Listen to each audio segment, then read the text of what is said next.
क्या होता है जब शहर की सबसे बड़ी अधिकारी जिला कलेक्टर अंजलि सादे कपड़ों में भीड़ के बीच एक आम औरत की तरह आइसक्रीम खा रही होती है और तभी अचानक से इंस्पेक्टर रविकांत वहां आकर न सिर्फ उस गरीब आइसक्रीम वाले से बदतमीजी करता है बल्कि उसकी मेहनत की कमाई लात मारकर सड़क पर बिखेर देता है। क्या होता है जब वही इंस्पेक्टर भीड़ के सामने डीएम अंजलि को भी थप्पड़ मार देता है बिना यह जाने कि वह किससे उलझ रहा है? और फिर क्या होता है जब यह चुपचाप सह लेने वाली घटना एक ऐसी आग में बदल जाती है जो पूरे पुलिस तंत्र का चेहरा बेनकाब कर देती है? दोस्तों, यह कहानी है उस जंग की जहां एक महिला अफसर ने अकेले दम पर सबूत जुटाए, प्रेस के सामने सारा सच दिखाया और पूरे जिले में कानून पर से उठ चुका भरोसा फिर से वापस ला दिया।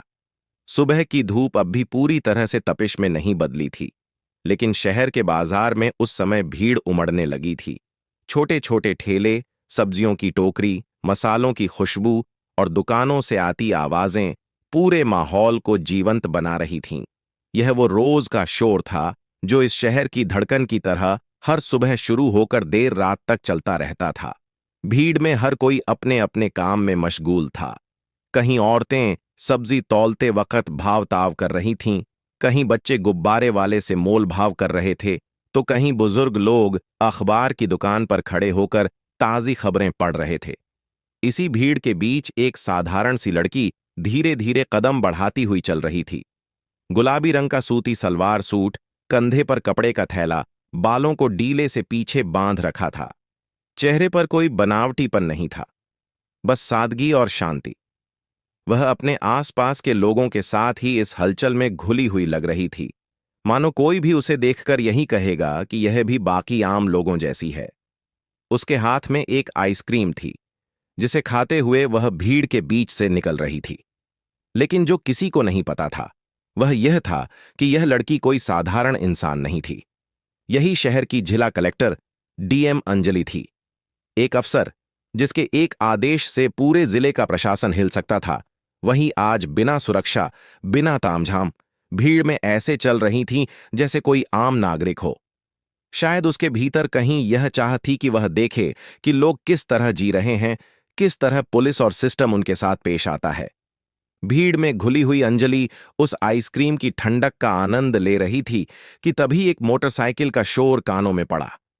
इंजन की तेज आवाज और ब्रेक की घिसटती ध्वनि ने आसपास का माहौल बदल दिया। लोगों की नजर अचानक उसी ओर मुड़ी। एक काली मोटरसाइकिल पर इंस्पेक्टर रविकांत बैठा था। सफेद शर्ट की आस्तीन छड़ी हुई, आंखों पर काले चश्मे, होंठों पर अकड़ भरी मुस्कान और चाल में वही ठसक जो उसने अपनी वर्दी के दम पर सालों से पाल रखी थी। उसकी नजर पास ही खड़े आइसक्रीम वाले पर पड़ी। आइसक्रीम वाला 50 के ऊपर उम्र का एक दुबला पतला आदमी, सिर पर पगड़ी जैसी गमछा बांधे, मेहनतकश इंसान की तरह पसीना पोंछता हुआ ठेले के पास खड़ा था। उसने शायद उम्मीद भी नहीं की थी कि इस समय मुसीबत उसी पर आ गिरेगी। रविकांत मोटरसाइकिल रोक कर उतरा और बिना कुछ कहे ठेले से आइसक्रीम उठाकर खाने लगा। आइसक्रीम वाले ने हिम्मत करके धीरे से कहा, साहब, पैसे। उसकी आवाज डर और संकोच से भरी थी। रविकांत ने उसे घूरा, जैसे उसकी इतनी औकात ही नहीं कि वह उससे पैसे मांगे। होंठों पर एक व्यंग्यात्मक मुस्कान आई और उसने कहा, क्यों बे, बहुत अक्कड़ आ रही है तुझे? पुलिस वालों से पैसे लेगा? आसपास खड़े लोग सन्न रह गए। सब जानते थे कि इस इंस्पेक्टर से उलझना आग से खेलने जैसा है। आइसक्रीम वाले ने हिम्मत करके फिर कहा, साहब, मेहनत की कमाई है, बिना पैसे दिए कैसे दूं? बस इतना सुनते ही रविकांत के चेहरे पर गुस्से की एक परत चढ़ गई। उसने एक जोरदार थप्पड़ उस गरीब आइसक्रीम वाले के गाल पर जड़ दिया। थप्पड़ की आवाज इतनी तेज थी कि पूरा बाजार कुछ पल के लिए खामोश हो गया। लोग देख रहे थे, पर किसी की हिम्मत नहीं थी कि कुछ कह सके। थप्पड़ मारने के बाद भी उसका गुस्सा शांत नहीं हुआ। उसने ठेले को लात मारकर पलट दिया। सारे आइसक्रीम, कोन और बर्फ के टुकड़े सड़क पर बिखर गए। मेहनत की कमाई जो ठेले वाले ने पूरी रात जागकर तैयार की थी, चंद सेकंड में मिट्टी में मिल गई। अंजलि यह सब देख रही थी। उसके हाथ में पकड़ी आइसक्रीम का स्वाद अब कड़वा हो गया था। उसके भीतर का खून खौल उठा। वह जानती थी कि यह आदमी जनता की आंखों के सामने कानून का मजाक उड़ा रहा है। वह आगे बढ़ी और शांत लेकिन दृढ़ आवाज में बोली, क्या यह तरीका है इंस्पेक्टर साहब? जनता की मेहनत पर हाथ डालना, उन्हें मारना, यही आपका काम है? भीड़ अचानक फुसफुसाने लगी। किसी को उम्मीद नहीं थी कि कोई लड़की इस इंस्पेक्टर से सीधे टकराएगी। रविकांत ने अंजलि को ऊपर से नीचे तक देखा और हंसी उड़ा दी। ओ, तो अब तू सिखाएगी मुझे मेरा काम? चल हट, ज्यादा अकड़ मत दिखा। अंजलि अपनी जगह पर डटी रही। कानून की रक्षा करना आपका काम है, उसकी धज्जियां उड़ाना नहीं। आप इस आदमी से पैसे क्यों नहीं दे सकते? यह सुनते ही रविकांत का चेहरा गुस्से से लाल हो गया। उसने बिना एक पल गंवाए भीड़ के सामने उसी अंजलि को एक जोरदार थप्पड़ जड़ दिया। थप्पड़ इतना अचानक और जोरदार था कि अंजलि का चेहरा एक ओर झटक गया। कुछ पल के लिए पूरे बाजार में सन्नाटा छा गया। हवा तक थम गई लग रही थी। भीड़ में से किसी की हिम्मत नहीं हुई कि कुछ कहे। लोग बस आंखें फाड़कर देखते रहे। उनके लिए यह पल किसी सदमे से कम नहीं था। एक लड़की जिसने आवाज उठाने की हिम्मत की थी, उसे भीड़ के सामने इस तरह थप्पड़ मार दिया गया। अंजलि ने धीरे धीरे अपना चेहरा उठाया। उसकी आंखों में आंसू नहीं थे, गुस्सा नहीं था, बल्कि एक ठंडी दृढ़ता थी। यह थप्पड़ सिर्फ उसके गाल पर नहीं पड़ा था, यह पूरे सिस्टम के चेहरे पर पड़ा था। यह थप्पड़ पूरे जिले के लिए एक सवाल बन गया था। अगर पुलिस वाले खुलेआम जनता को इस तरह पीट सकते हैं, तो कानून और न्याय की रक्षा कौन करेगा? भीड़ की फुसफुसाहट अब डर और हैरानी से मिलकर एक अजीब खामोशी में बदल चुकी थी। ठेले वाला जमीन पर गिरी आइसक्रीम को बेबसी से देख रहा था। बच्चे अपनी मांओं से चिपककर खामोश हो गए थे। औरतों की आंखों में डर साफ झलक रहा था। लेकिन अंजलि उस थप्पड़ के साथ खामोश नहीं रही। उसके भीतर कुछ जल चुका था। उसने भीड़ की तरफ देखा और फिर रविकांत की ओर। उसकी आंखें कह रही थीं, तुम्हारा वक्त अब खत्म होने वाला है।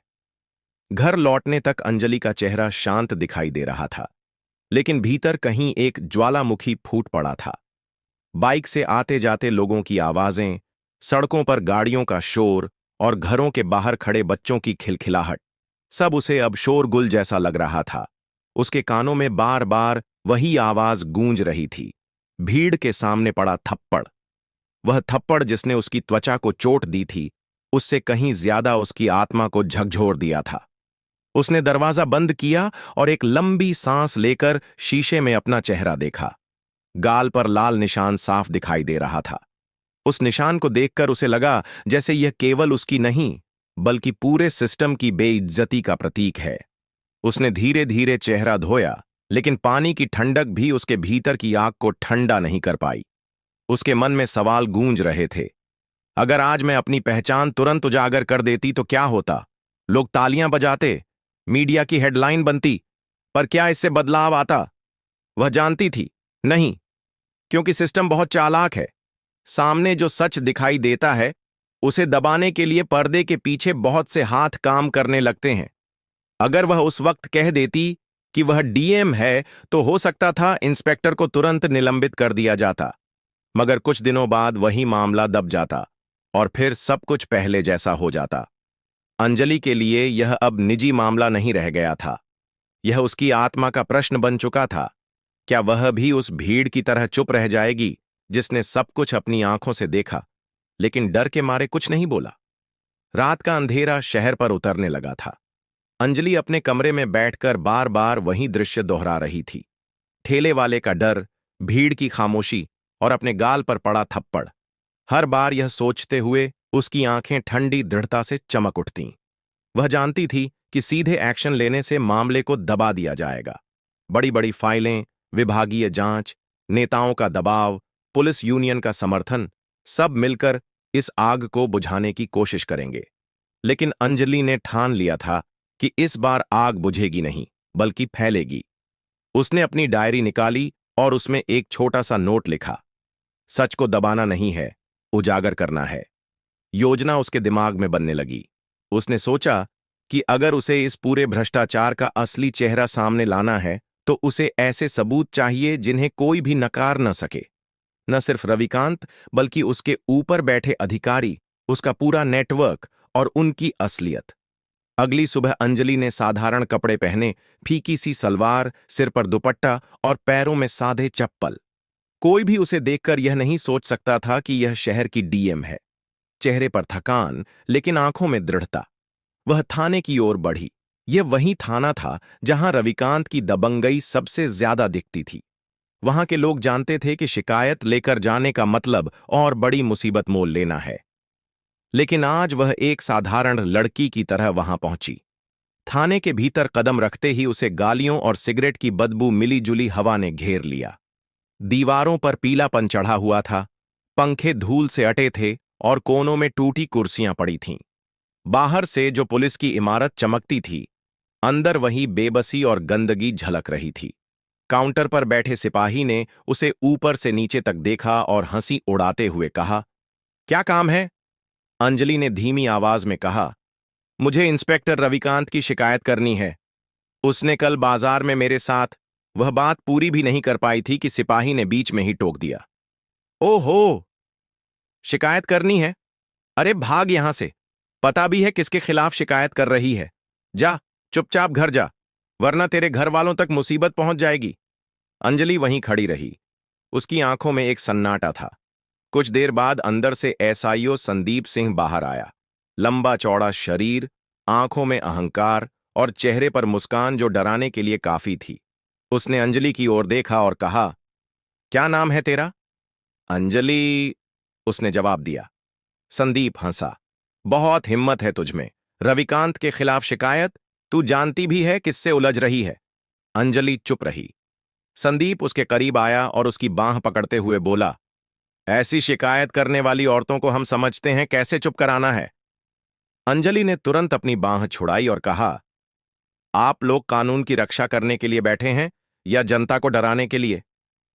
बस इतना कहना था कि संदीप का गुस्सा भड़क उठा।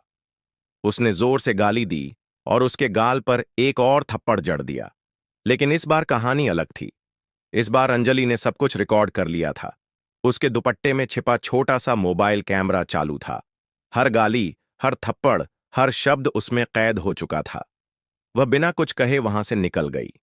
संदीप और बाकी पुलिस वाले हंसते रहे। उन्हें लगा कि उन्होंने एक और लड़की को डरा दिया। लेकिन उन्हें नहीं पता था कि यही उनकी बर्बादी की शुरुआत थी। घर लौटकर अंजलि ने मोबाइल खोला। वीडियो देखकर उसके चेहरे पर हल्की सी मुस्कान आई। यह मुस्कान जीत की नहीं थी, बल्कि दृढ़ संकल्प की थी। वह जान चुकी थी, उसका असली संघर्ष अब शुरू हुआ है। थाने से लौटने के बाद अंजलि के मन में एक अजीब सी बेचैनी थी, लेकिन इस बेचैनी के बीच उसे एक संतोष भी था। कम से कम पहला कदम उठ चुका था। अब उसके पास ठोस सबूत थे। लेकिन वह जानती थी कि केवल एक वीडियो से कोई तूफान नहीं उठेगा। सिस्टम इतना गहरा सड़ा हुआ है कि एक चोट से वह डगमगाता नहीं। उसे कई चोटें देनी होंगी, लगातार और बिना रुके। रात भर वह अपनी डायरी में लिखती रही, कहाँ जाना है, किससे मिलना है, कौन उसके गवाह बन सकते हैं। हर बिंदु सोच समझकर लिख रही थी। उसके भीतर की ठंडी दृढ़ता अब एक रणनीति में बदलने लगी थी।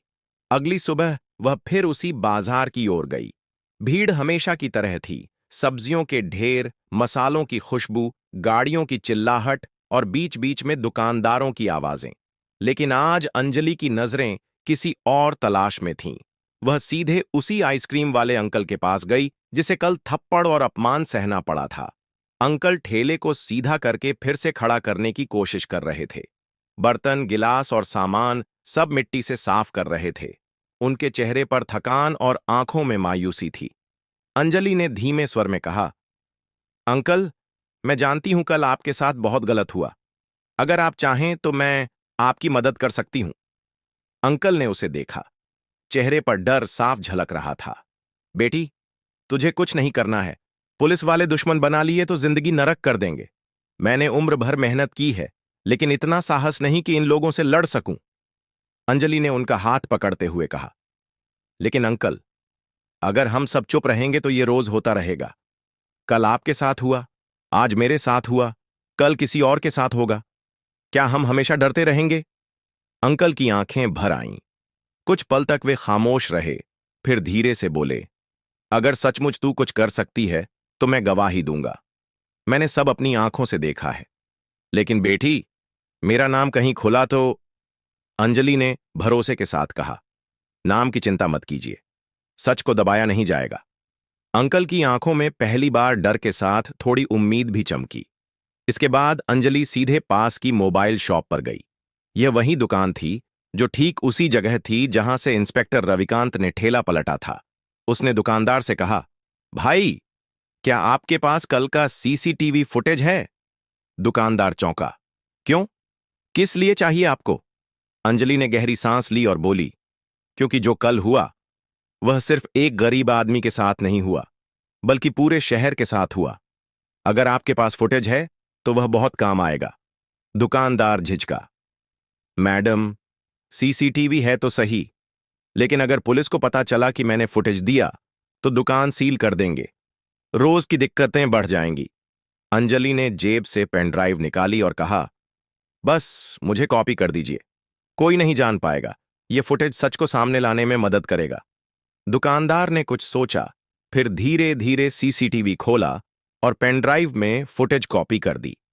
फुटेज में साफ दिखाई दे रहा था, रविकांत ठेले वाले को थप्पड़ मार रहा है, ठेला पलट रहा है और फिर भीड़ के सामने अंजलि को भी थप्पड़ जड़ रहा है। यह सबूत किसी के लिए भी नकारना मुश्किल था। फुटेज हाथ में आते ही अंजलि का आत्मविश्वास और मजबूत हो गया। अब उसकी अगली मंजिल थी उन लोगों तक पहुंचना जिन पर पुलिस का जुल्म बरसों से हो रहा था, लेकिन जिन्होंने कभी हिम्मत नहीं दिखाई। उसने धीरे धीरे अलग अलग इलाकों में जाकर लोगों से मिलना शुरू किया। कहीं किसी रिक्शा वाले ने बताया कि कैसे उससे हर हफ्ते कट लिया जाता है। किसी ने कहा कि अगर दुकान लगानी है तो पुलिस को हिस्सा देना पड़ता है। एक महिला बोली कि उसका बेटा बेगुनाह होते हुए भी जेल में डाल दिया गया क्योंकि उसने इंस्पेक्टर को पैसे देने से मना कर दिया था। हर कहानी अंजलि के दिल में चोट करती जा रही थी। यह सिर्फ भ्रष्टाचार नहीं था, यह जनता के भरोसे का कत्ल था। उसने हर बयान रिकॉर्ड करना शुरू किया, नाम पूछे बिना, बस उनकी आवाज, ताकि डर कम हो और सच्चाई सामने आ सके। धीरे धीरे उसके पास सबूतों का ढेर जमा होने लगा, वीडियो, ऑडियो, बयान, सीसीटीवी फुटेज। रात को घर लौटकर जब उसने सब कुछ सुना और देखा तो उसे एहसास हुआ कि यह लड़ाई अब सिर्फ उसकी इज्जत की नहीं है, यह पूरे जिले की लड़ाई है। हर गरीब, हर मजदूर, हर दुकानदार का दर्द उसकी फाइलों में दर्ज हो रहा था। वह आईने के सामने खड़ी हुई और अपने आप से बोली, अब यह निजी बदला नहीं रहा, यह जनता का न्याय है और मैं इसे हासिल करके ही दम लूंगी। उसकी आंखों में वही ठंडी दृढ़ता फिर चमक उठी। वह जान चुकी थी यह रास्ता आसान नहीं होगा, लेकिन अब पीछे हटने का सवाल ही नहीं था। अंजलि ने जितने सबूत इकट्ठा किए थे, उन्हें देखने सुनने के बाद उसके सामने एक ही रास्ता बचा था, सिस्टम के भीतर जाकर इसे चुनौती देना। बाहर से लड़ाई अधूरी थी, भीतर से ही पूरी ताकत के साथ वार करना होगा। उस शाम उसने अपने ऑफिस में भरोसेमंद अधिकारियों की एक छोटी मीटिंग बुलाई। ये वही लोग थे जिन पर अंजलि को यकीन था कि वे न तो बिकेंगे और न ही डरकर पीछे हटेंगे। कमरे का माहौल गंभीर था, फाइलें टेबल पर रखी थीं, प्रोजेक्टर तैयार था और अंजलि के चेहरे पर वही ठंडी दृढ़ता। कमरे में दाखिल होकर उसने बिना भूमिका बांधे सीधे कहा, आज मैं आपको कुछ दिखाने वाली हूं। यह सिर्फ एक इंस्पेक्टर की बदतमीजी नहीं, बल्कि पूरे सिस्टम का चेहरा है। उसने पहला वीडियो चलाया, थाने में संदीप सिंह द्वारा की गई गाली ग्लौज और थप्पड़। कमरे में खामोशी छा गई। अधिकारी एक दूसरे का चेहरा देखने लगे। किसी की आंखों में हैरानी थी, किसी के चेहरे पर डर। फिर उसने दूसरा फुटेज दिखाया, मोबाइल शॉप का सीसीटीवी। उसमें साफ दिखाई दे रहा था कि इंस्पेक्टर रविकांत खुलेआम आइसक्रीम वाले को थप्पड़ मार रहा है, ठेला पलट रहा है और फिर भीड़ के सामने अंजलि को भी थप्पड़ मार रहा है। कमरे में मौजूद सभी अधिकारी कुछ पलों तक सन्न रहे। फिर एक वरिष्ठ अधिकारी ने धीरे से कहा, मैडम, यह सब सच है, लेकिन इसे बाहर ले जाना आसान नहीं होगा। ऊपर से बहुत दबाव आएगा, नेताओं, अफसरों, यूनियन सब खड़े हो जाएंगे। अंजलि ने सीधे उनकी आंखों में देखा और कहा, मैं जानती हूं, लेकिन अगर हम सच को दबा देंगे तो हम भी उसी भ्रष्टाचार का हिस्सा बन जाएंगे। अगर जनता को सिस्टम पर भरोसा वापस दिलाना है तो हमें सच छिपाना नहीं, उजागर करना होगा। कमरे में बैठे कई अधिकारी झिंझके। किसी ने हिचकिचाकर कहा, मैडम, अगर मीडिया तक ये फुटेज गया तो हमें भी सवालों का सामना करना पड़ेगा। लोग पूछेंगे कि अब तक हम क्या कर रहे थे। अंजलि ने शांत स्वर में जवाब दिया, तो जवाब दीजिएगा कि अब हम खड़े हो गए हैं। लोग हमसे यही उम्मीद करते हैं। डर कर पीछे हटना विकल्प नहीं है। उसके शब्दों में ऐसी दृढ़ता थी कि धीरे धीरे कमरे का माहौल बदलने लगा। कुछ अधिकारी जो पहले चुप थे अब सिर हिलाकर सहमति जताने लगे। फिर अंजलि ने अपने लैपटॉप से ऑडियो रिकॉर्डिंग चलाई। रिक्शा वालों, दुकानदारों, मजदूरों की आवाजें। हर आवाज एक करुण कहानी थी। कोई कह रहा था कि कैसे उससे हफ्ते का हिस्सा लिया जाता है। कोई बता रहा था कि उसके बेटे को झूठे केस में फंसाया गया। ये आवाजें सुनकर वहां बैठे अधिकारियों के चेहरे झुकने लगे। उनमें से एक बोला, मैडम, ये तो पूरे सिस्टम की पोल खोल देगा। लोग हम सबको एक तराजू में तोलेंगे। अंजलि ने जवाब दिया, हां, लेकिन सच्चाई यही है। जनता का भरोसा तभी लौटेगा जब उन्हें लगेगा कि कानून सबसे ऊपर है। हमें अपनी गलती माननी होगी और सुधार करना होगा, वरना कल को हमारे बच्चे भी इन्हीं पुलिस वालों के डर में जिएंगे। कमरे में सन्नाटा था। अंजलि के शब्द जैसे हर दिल पर चोट कर रहे थे। आखिरकार उसने फाइलें उठाईं और कहा, मैंने निर्णय ले लिया है। ये सबूत जनता और मीडिया के सामने जाएंगे। चाहे कोई कितना भी विरोध करे, अब ये सच दबाया नहीं जाएगा। मैं चाहती हूं कि आप सब मेरे साथ खड़े हों, लेकिन अगर कोई साथ नहीं देना चाहता तो अभी बता दें। मैं अकेली भी लड़ सकती हूं। उसकी आंखों में ऐसी ठंडी आग थी कि किसी की हिम्मत नहीं हुई विरोध करने की। धीरे धीरे सभी ने सहमति में सिर झुका दिया। उस रात अंजलि ने खुद से वादा किया, अब खेल शुरू हो चुका है। कल प्रेस मीट होगी और सच का तूफान उठेगा। उसने आईने में देखा। गाल पर थप्पड़ का हल्का निशान अब भी था, लेकिन वह अब चोट का प्रतीक नहीं था। वह अब आने वाले तूफान की निशानी था। सुबह का आसमान साफ था, लेकिन शहर के प्रशासनिक भवन के बाहर तनाव की लकीरें साफ महसूस की जा सकती थीं। वहां भीड़ धीरे धीरे जमा होने लगी थी। प्रेस रिपोर्टर अपने कैमरे और माइक्रोफोन लेकर पहले से मौजूद थे। किसी के हाथ में नोटबुक थी, किसी के कंधे पर भारी कैमरा लटका था। चैनलों के बाहर लाइव प्रसारण शुरू हो चुका था। हर पत्रकार की आंखों में उत्सुकता थी। आज जिला कलेक्टर अंजलि सिंह अचानक प्रेस मीट क्यों बुला रही हैं? अंदर हॉल में कुर्सियां सजी थीं। मंच के सामने माइक्रोफोन लगे हुए थे।